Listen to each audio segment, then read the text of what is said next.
Assalamualaikum warahmatullahi wabarakatuh. Ketemu lagi dengan saya, Indra Aden. Di pembahasan kita malam ini relatif adalah tentang kenapa konflik terjadi. Jadi pada 25 Agustus kemarin, memang ini diawali oleh kesadaran masyarakat yang tidak terima dengan apa yang ada di dalam keadaan elit kita yang selalu menikmati segala sesuatu dengan fasilitas, dengan kemewahan, dengan segala sesuatu yang mereka dapat nikmati lewat hasil rakyat, yaitu pajak. Dari pajak itulah mereka dibayar, mereka digaji, tapi melebihi standar yang ada. Selama ini berlangsung dan mereka selalu kong kali kong bermain dengan oligarki, bermain dengan pemerintah dan lain sebagainya. Jadi diawali dari konflik, diawali dari keberadaan legislatif yang tidak memiliki peran apapun dalam selama beradanya legislatif itu di masa reformasi. Walaupun di masa lalu pun tidak berfaedah, tapi di sini ada faedahnya yang baru, yaitu tidak ada kefaedahan baru sama sekali setelah masa reformasi. Dan selain itu, amuk ini pun dimulai dari ide-ide yang dimunculkan melalui podcast seperti TikTok, YouTube dan lain sebagainya, mengajak kawan-kawan, mengajak para massa pada umumnya. Tidak ada pemimpin, tidak ada yang dipimpin, tidak ada pemimpin, dan juga tidak ada saling mengenal di antara mereka. Tapi karena emosional yang sangat tinggi yang dialami oleh masyarakat dengan kehidupan yang susah, ditambah lagi dengan Sri Mulyani mengatakan membayar pajak dengan 12%, menaikkan pajak, dan guru yang dianggap tidak terlalu penting bagi dia karena dianggap bahwa harus ada kewajiban dari masyarakat untuk berpartisipasi dalam membiayai guru dan dosen. Nah, di sisi yang lain pun rakyat dalam kesusahan yang sangat-sangat berat, yaitu menghadapi ekonomi yang agak sulit saat ini. Dengan naiknya harga beras, dengan naiknya barang-barang kebutuhan yang lain juga mencekik masyarakat, ditambah lagi dengan pajak, dan itu pun langsung berkenaan dengan masyarakat STNK, BPKB, lalu juga PBB dan lain sebagainya. Nah, tapi di amuk, jadi kita sebut dengan amuk massa ya. Amuk itu segala sesuatu kemarahan yang memuncak, amuk namanya. Jadi amuk massa ini adalah kumpulan orang-orang yang berkumpul di satu tempat memiliki tujuan yang sama untuk melampiaskan keluhan mereka pada kaum elit atau demonstrasi bentuknya. Nah, jadi pada saat itu terjadi, pada saat 25 bulan 7 itu, jadi ini memang masa floating mass, jadi masa yang mengambang yang datang ke DPR RI. Nah, tapi setelah kejadian itu mulailah disusupi, mulailah beralih. Jadi apa? Jadi menyerang DPR RI, anggota-anggota dewan, dengan mengatakan anti kepada DPR RI, bubarkan DPR RI dan lain sebagainya, yang sangat-sangat membuat kejengkelan rakyat itu terlampiaskan hanya dengan DPR RI. Nah, jadi selain itu pun kehidupan mewah DPR RI ini mulai diotak-atik oleh massa. Tapi setelah berapa jam mulailah terjadilah sebuah konflik yang sangat besar, yaitu kerusuhan dan lain sebagainya. Nah, pola-pola kerusuhan ini pun dibikin seperti bentuk reformasi awal. Jadi pertama adalah massa menyebar. Nah, lalu dicari titik-titik yang di daerah-daerah yang memiliki ekonomi sangat menengah. Di mana? Di Priok, terus di mana lagi ya, Manggarai, dan di daerah pinggiran-pinggiran. Nah, ini pun diupayakan untuk membawa ke arah pusat, seperti pembakaran. Lalu terjadi pembakaran busway, lalu pembakaran rumah. Nah, besok harinya baru terjadi penjarahan di beberapa seperti rumah Uya Kuya, Eko Patrio, dan juga Uya Kuya, Eko Patrio, dan rumah Sri Mulyani dan Saroni. 4 rumah ini yang diserang secara total. Nah, tapi polanya yang mereka ingin yang penyusup ini ingin melakukan suatu hal yaitu sebuah kerusuhan total. Nah, jadi dengan pola yang seperti itu. Alhamdulillah. Nah, jadi dengan pola seperti itulah yang mereka buat. Nah, akhirnya yang terjadi adalah apa? Pembakaran. Nah, tujuan dari pembakaran ini adalah menarik massa untuk melihat apa yang terjadi sebenarnya. Jadi massanya dikumpulkan melalui pembakaran dulu. Nah, lalu masuk lagi penyusup, mulai dikerahkan ke arah-arah yang memiliki memiliki wilayah-wilayah elit, wilayah-wilayah yang memiliki kemapanan dalam hidup, orang kaya, orang mewah, fasilitas dan sebagainya. Nah, inilah tujuan akhirnya. Jadi tujuan akhirnya apa?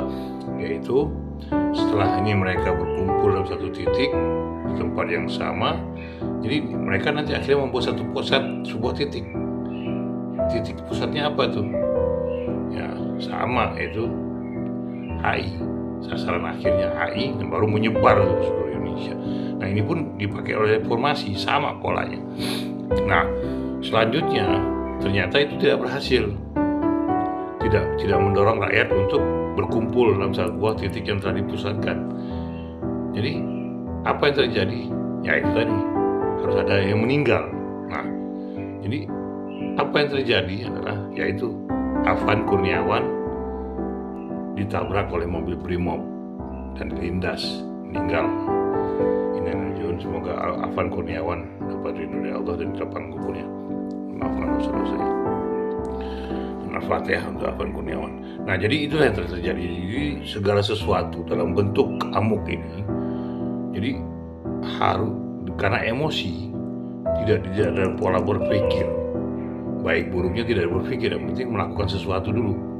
Seperti itu yang terjadi. Nah, inilah yang tadi disusun dengan secara rapi, tertib. Nah, sasaran akhirnya adalah siapa? Prabowo, Presiden Prabowo. Kenapa? Karena dia tidak bisa mengendalikan keamanan akibat dari sebuah kerusuhan. Nah, ujung-ujungnya nanti akan dihancurkan. Nah, tapi di sisi yang lain harus kita lihat juga ini apa yang terjadi. Jadi amuk ini memang disengaja diarahkan. Jadi pelan-pelan dulu. Setiap titik itu pembakaran, setiap titik pembakaran. Lalu yang tempat utama, tempat berdemo itu DPR RI dikorbankan satu orang. Ini adalah sebuah permainan konspirasi. Kita nggak tahu siapa yang melakukan itu dan lain sebagainya. Karena ini sebuah konspirasi. Nah, tapi dalam bentuk-bentuk podcast ditemukan beberapa hal, seperti ada orang yang menarik helmnya seorang polisi, lalu seorang polisi memukul polisi yang lain, lalu masuk ke dalam mobil dan tidak keluar lagi. Demikian juga ketika seorang anggota Polri menangkap seorang komandan Brimob hingga dipukuli. Akhirnya anak buahnya menyerang yang menangkap. Nah, terus muncullah tentara-tentara yang disiarkan secara podcast oleh para Brimob, sampai di kartu anggotanya sampai ditampilkan di video. Jadi ini adalah bagian-bagian yang telah direncanakan kalau saya melihatnya seperti itu. Kenapa itu terjadi? Karena inilah tujuan dari awalnya, bahwa mereka bisa menyalahkan satu dengan yang lainnya. Brimob menyalahkan tentara, tapi yang diserangin kan Brimob. Nah, jadi seolah-olah ini adalah kepolisian RI ini adalah bagian yang orang-orang yang terzalimi dalam keadaan seperti ini. Nah, sementara tentara memanfaatkan momen ini untuk kepentingan mereka. Nah, jadi seperti itu. Nah, sementara tentara melihat ini, sementara mereka hanya melakukan sebuah penelitian atau penyelidikan dalam bentuk intelijen tidak bisa bertindak. Dia hanya memberikan laporan pada atasannya. Nah, sementara Brimob di lapangan itu melakukan pengamanan secara total, karena semenjak terpisahnya Polri dengan TNI, jadi untuk urusan dalam negeri, pengamanan dan lain sebagainya itu diserahkan kepada kepolisian. Nah, pasukan inti daripada kepolisian adalah Brimob. Jadi seperti itu. Nah, jadi ini sengaja diadu. Ini sengaja diadu dan bermain dalam propaganda. Kedua-duanya bermain dalam propaganda. Untuk apa? Untuk saling menyalahkan satu sama lain, akhirnya memunculkan sebuah kekeruhan yang baru. Akhirnya bentroklah antara dua kubu ini. Itulah sasaran akhirnya. Nah, tapi sebelum ini terjadi, kita sudah melihat dulu kasus-kasus sebelumnya, yaitu apa? Gas 3 kilo itu kata Bahlil tidak boleh lagi lewat distribusi. Nah, lalu muncul lagi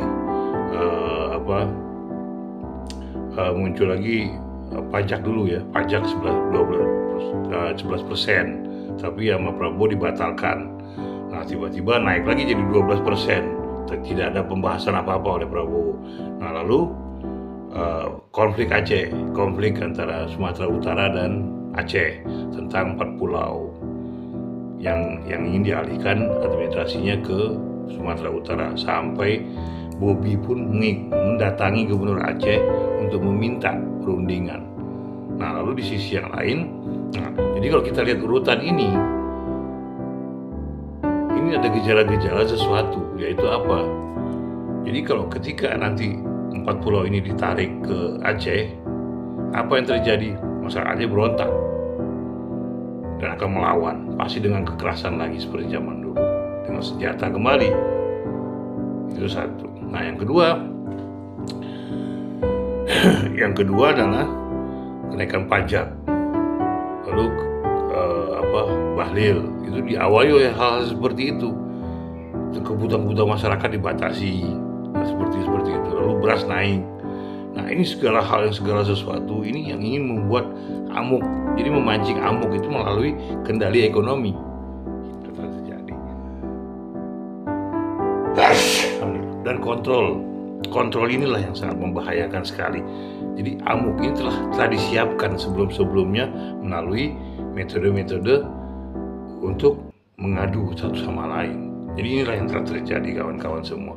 Jadi sebelum ini terjadi, jadi kita harus lihat dulu runutan awalnya gitu loh.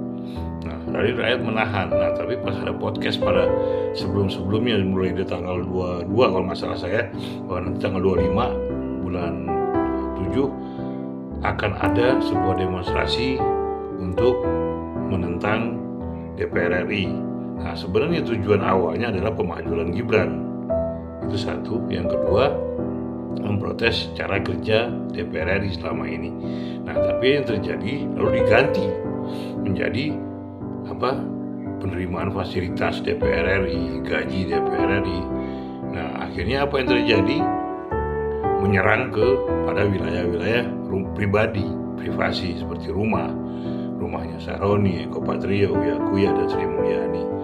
Nah, jadi sasaran awal akhirnya adalah satu, perang psikologi di sini, bahwa bila ada sesuatu, bila kalian melakukan sebuah kemajuan pada Gibran, ini yang terjadi.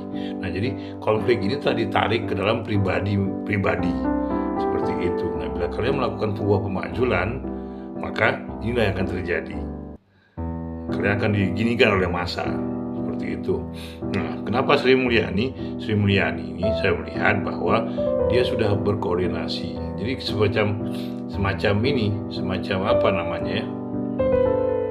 semacam sudah kayaknya dia udah menjaga jarak gitu antara bosnya yang dulu dengan bosnya yang sekarang.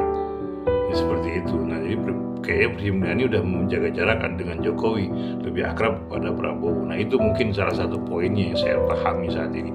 Ini masih hipotesa, tapi dalam bentuk-bentuk kejadian-kejadian ini adalah tujuannya cuma satu, yaitu menghilangkan Prabowo menjadi seorang presiden. Jadi tujuan akhirnya seperti itu yang saya perhatikan dengan baik. Nah, jadi bahwa sebelumnya pun kita harus runut juga gitu ya. Nah, jadi hal seperti ini yang kita pelajari bersama. Nah, jadi tujuan mereka adalah memancing amuk massa. Nah, amuk massa ini selalu dilakukan untuk menekan musuh seperti itu. Jadi sebutnya dengan PC war, perang psikologi. gitu, seperti itu. Jadi menekan orang untuk tunduk pada apa yang akan dia lakukan. Nah, seperti itu. Gerakan-gerakan ini pun dibuat sedemikian rupa, tapi kalau kita melihat dan mempelajari secara utuh bahwa ini merupakan bagian dari proses untuk menggulingkan kekuasaan, karena sama polanya seperti Soeharto, seperti itu, dengan korban satu meninggal. Lalu 65 pun sama, 65 sama, meninggalnya satu orang yang katanya namanya Abdurrahman Hakim. Lalu masa turun reformasi, anak Trisakti, anak UI ditembak. Nah itu, lalu beberapa orang hilang dan lain sebagainya. Nah inilah yang memunculkan emosi massa untuk menyerang kekuasaan. Wah, ini tidak beradab, tidak kemanusiaan, kejam, lain sebagainya. Jadi amuk massa inilah yang dimainkan dalam permainan kemarin, demo kemarin itu. Jadi seperti itu. Nah, jadi 25 ini merupakan sebuah runutan dari hal yang sebelumnya. Jadi memancing rakyat untuk membuat emosi.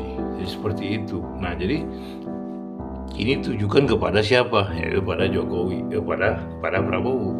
Karena ini udah mengerahkan massa. Ini udah pertarungannya bukan pertarungan secara antara pro dan kontra, tapi pertarungan adalah menggulingkan kekuasaan. Jadi seperti itu. Jadi ya inilah yang telah terjadi. Nah, di sisi yang lain pun saya melihat bahwa seperti menteri-menteri Prabowo yang asal ngomong, seperti Nusron Wahid yang mengatakan bila tiga berapa lama tanah tidak diolah akan diambil negara, dan akhirnya diserang oleh massa, oleh masyarakat, oleh rakyat. Apa yang dikatakan oleh dia? Saya cuma bercanda. Konyol kalau seperti ini. Berarti ini menunjukkan bahwa ini kalimat-kalimat yang memang sengaja memancing amarah. Jadi sengaja memancing amarah massa gitu, seperti itu. Nah, lalu lanjutkan dengan gerakan di Pati yang menaikkan PBB 200%. Nah, lalu bergeraklah massa. Nah, ini kan merupakan bagian-bagian dari karena apa? Karena pemotongan. Nah, jadi yang diambil itu adalah pemotongan penghematan anggaran yang dilakukan oleh Prabowo. Jadi wilayah-wilayah itu, kabupaten dan wali kota tidak mendapatkan uang lagi. Jadi harus mencari uang mereka sendiri. Nah, dengan cara itulah mereka bermain lewat PBB. Nah, tapi kan di Pati, Minahasa itu yang melonjak sangat-sangat besar kan, karena demo. Nah, lalu Makassar itu tanggal 2 setelahnya kan, setelah demo di Jakarta baru Makassar membakar DPR RI hingga meninggal 4 orang ASN.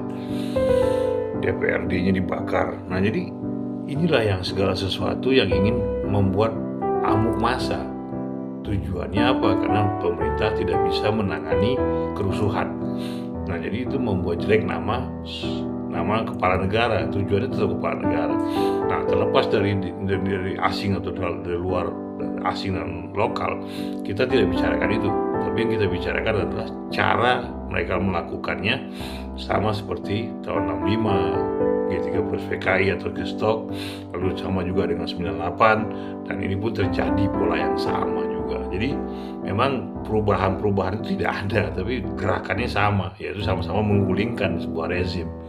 Demikian 65 menggulingkan Soekarno, nah 98 menggulingkan Soeharto. Nah, lalu sekarang ini ingin menggulingkan yang Prabowo. Nah, jadi tetap aja ini memiliki tujuan yang sama gitu loh. Karena konflik ini telah disorong antara kepolisian dan tentara. Nah, itu tuh terjadi bahkan di antara mereka sendiri pun, dengan memancing massa, memukul polisi seolah-olah ini orang luar.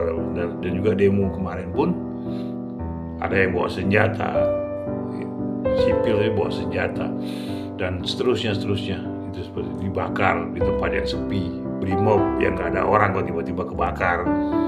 Jadi jadi segala bahwa yang tertuduh itu adalah bukan Brimob jadinya. Jadi Brimob ini adalah korban dari amuk massa. Ini sama seperti tahun 98. Setiap wilayah yang ada polisinya pasti pembakaran gitu. Nah, jadi ini yang dimunculkan kembali.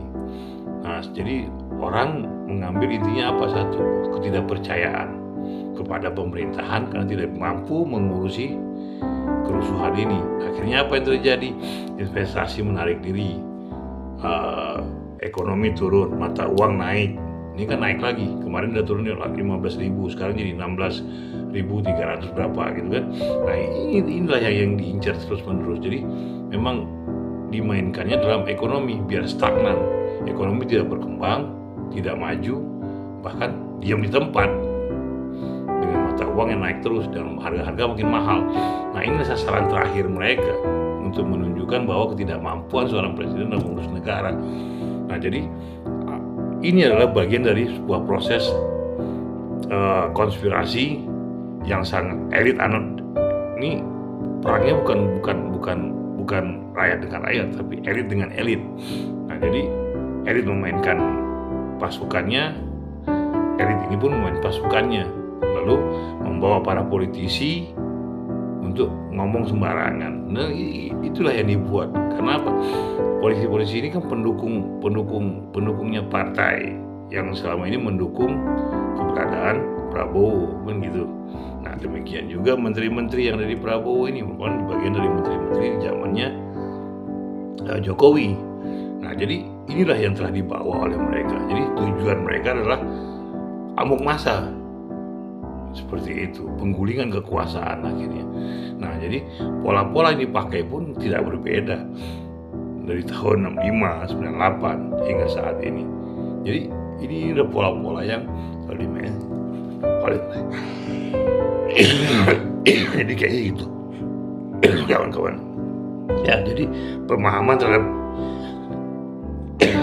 terhadap demo ini adalah bagian dari program yang telah diprogram melalui konspirasi, melalui omongan-omongan, lalu pembatasan kebutuhan rakyat seperti gas LPG, lalu juga pengambilan alih 4 pulau ini dari Aceh ke Sumatera Utara. Itu pun bagian dari proses emosi massa. Nah, jadi amuk ini sengaja dikreasikan oleh para elit dengan kemampuan ekonomi yang sangat tinggi pasti ini. Karena ini nggak mungkin. Bahkan pihak Rusia pun menyatakan bahwa ini dibantu oleh George Soros dan juga Rijal Khalid yang saat ini sedang dicari oleh Prabowo yang telah ditangkap anaknya, dan juga beberapa barang yang dipunyai Rijal Khalid telah disita oleh Jaksa Agung. 6.000 hektar atau berapa gitu telah disita oleh negara di Bogor. Lalu juga rumah-rumahnya, mobil-mobilnya juga udah mulai diambilin dan disita. Nah, jadi tapi anaknya Rijal Khalid ini ada di pengawasan Jaksa Agung. Jadi gitu sekongkol. Nah, jadi tapi bila Prabowo tidak segera melempar ini ke pengadilan, ini akan bergejolak lagi. Makanya Prabowo harus cepat bertindak. Demikian juga ketika Prabowo kemarin telah mengganti beberapa menteri. Itu sangat baik, sangat positif menurut saya. Mereshuffle kabinetnya. Kalau bisa sih secepatnya ganti Kapolri, Menhan, mengganti Panglima, Kasat. Itu saya rasa harus diganti secepatnya. Dan juga orang-orang yang Prabowo tahulah mana orang-orang yang dekat dengan Jokowi dan dekat dengan dia, kan gitu, seperti itu. Nah, jadi permainan ini udah permainan keras dan ini udah menunjukkan siapa diri mereka.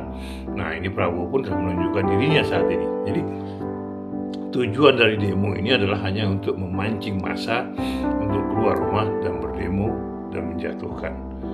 Itu aja sebenarnya. Jadi tujuannya adalah mengkreasikan amuk massa yang sangat membesar hingga pemerintahan Prabowo tidak dipercaya oleh rakyat lagi secara utuh. Demikianlah teman-teman semua, bahwa kejadian ini merupakan runutan dari apa yang telah dikatakan oleh para menteri-menteri yang pernah bekerja dengan Jokowi dan juga beberapa hal yang tingkah laku anggota dewan yang terlalu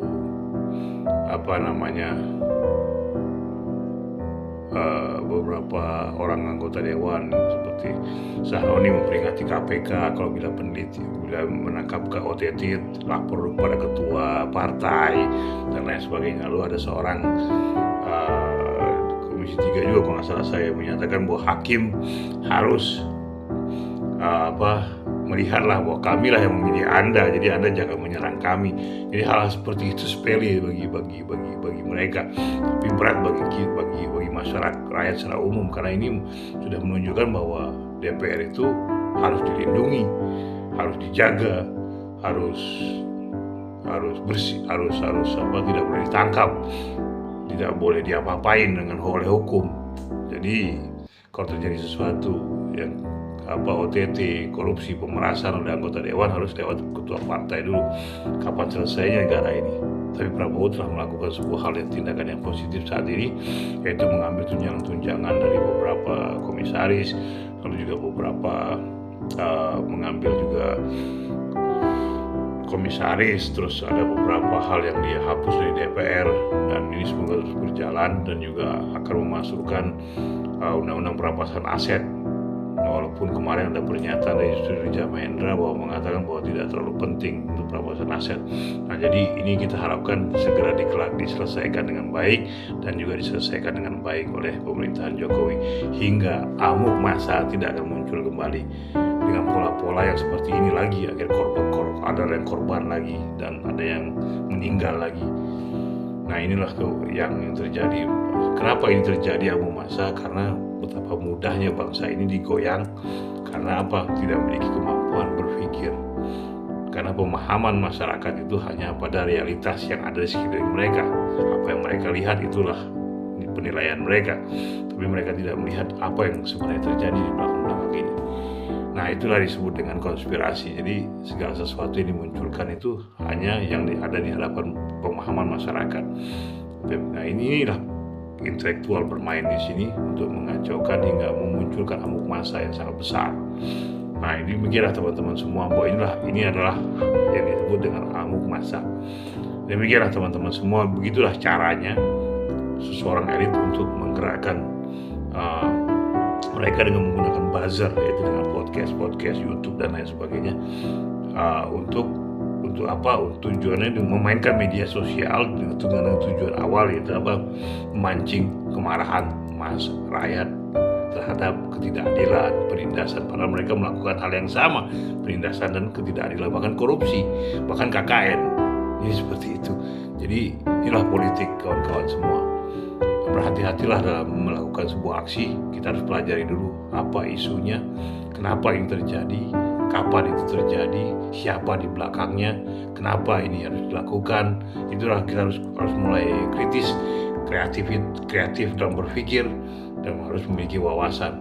Bagaimana ketiga ini dapat ada dalam diri kita?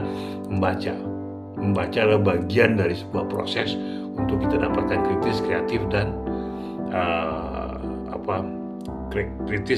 dan wawasan. Jadi tiga hal inilah yang harus kita satukan dalam tubuh kita untuk kita dapat menilai segala sesuatu secara objektif, baik dan benar. Mulailah membaca, mulailah menulis, mulailah diskusi. Walaupun apapun itu, yang penting kita melatih untuk membiasakan diri kita menjadi kritis, kreatif, dan memiliki wawasan. Demikianlah teman-teman semua, atas perhatiannya terima kasih. Assalamualaikum warahmatullahi wabarakatuh. Salam merdeka.